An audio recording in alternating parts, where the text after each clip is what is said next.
dengan ikan tongkol dengan sambal nasi putih. Apa Nasi belauk Bukan. Korang komen lah kat bawah. Saya pernah tak ingat.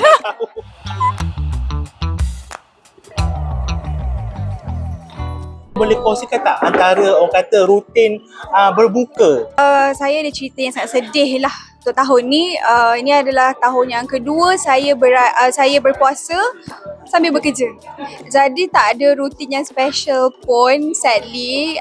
Saya memang mengharapkan supaya saya boleh berbuka puasa dengan family saya, tapi tahun ni tidak. Adalah belat 2-3 kali lah saya buka puasa dengan family saya. Ya. Apa antara juadah yang akan dicari? Kurma je. To be honest, saya cuba untuk tidak buka puasa dengan makanan yang heavy sebab have to jaga saya punya berat sebab saya cepat sangat naik. Lagi-lagi bulan puasa. Jadi saya akan makan seciput yang mungkin. Serius. I'm not looking forward untuk makanan. Tapi untuk jamah supaya hilang rasa lapar tu iyalah. Tapi sebulan tak kalah hari kurma. Betul. Setakat ni saya hanya minum meal replacement tu, minum tu. Makanan adalah kot sekali dua, 3-4 kali lah makan nasi sikit-sikit. Ya. Tapi to be honest, lapar tak? Alhamdulillah mungkin sebab saya dah biasakan perut saya makan dengan sikit kan. So dia tak mengacau sangat lah. Tapi bila dah amalkan dengan pemakanan macam tu, orang kata dari segi kesihatan mungkin macam mana? Gastrik? Sebab perut kosong kan? Ada yang akan marah saya lah. Tapi but I have to do what I have to do untuk menjaga. Tapi jangan risau, sometimes saya akan jugalah makan. Tak adalah macam tak makan langsung.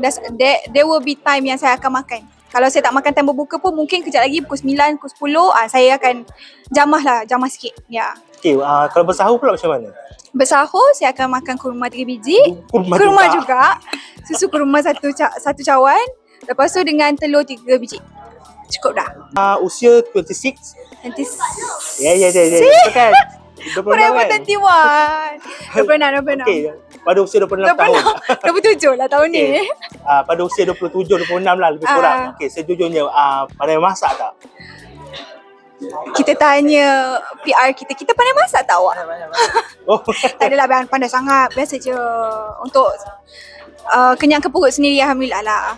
Okay, awak kata bila pada usia berapa mula start memasak, masuk ke dapur dan belajar memasak? Actually, I think it comes from my family sebab belah Kelantan dan belah Kedah, my parents, my auntie, uncles, especially lelaki dalam family memang pandai masak.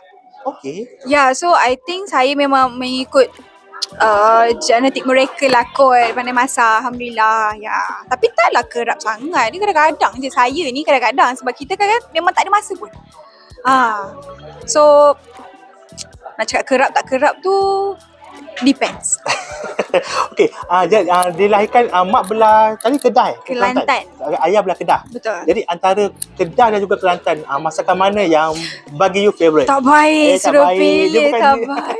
Tak baik. Kena pilih satu. Tak boleh. You lagi prefer masakan Kelantan atau sebab masakan? dua-dua masak sedap. Okay, kalau macam Kedah mungkin satu your favourite food lah from Kedah. Kari kepala ikan. Oh, kari kepala ikan. Yes. Pandai masak? Tak.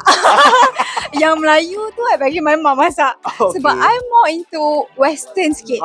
Okay. I suka masak western sikit daripada masakan Melayu. Kalau masakan Melayu pun macam sesimpel macam sambal udang ke, ayam masak pedas ke, apa lagi saya pernah buat ikan steam ke. Macam tu boleh lah. Macam kari-kari ni takut sikit sebab dia banyak perencah-perencah kan. Takut tak sedap lah. Okay, selain dari kari kepala ikan belah Kedah, mungkin ada makanan lain? Ayam masak merah by my mum. Okay. Tapi sebenarnya my mum, alhamdulillah, saya thankful for her sebab dia memang dia walaupun dia orang Kelantan, dia akan masak makanan orang kata makanan utara. Memang she can cook everything. Okay. Serius. Jadi kalau makanan belah Kelantan pula, selain dari nasi kerabu? Makanan belah Kelantan, nasi kerabu, budu, ikan tongkol, apa ni? Apa pagi-pagi tu kita makan? Nasi dagang. I tak minat nasi dagang. Family I kurang dengan nasi dagang. Okay. Nasi belauk. Bukan nasi belauk. Apa nama dia? Nasi gulai. Kerabu. Bukan. Yang kita makan dengan... Bukan. Memang kita makan dengan ikan tongkol. Dengan sambal nasi putih.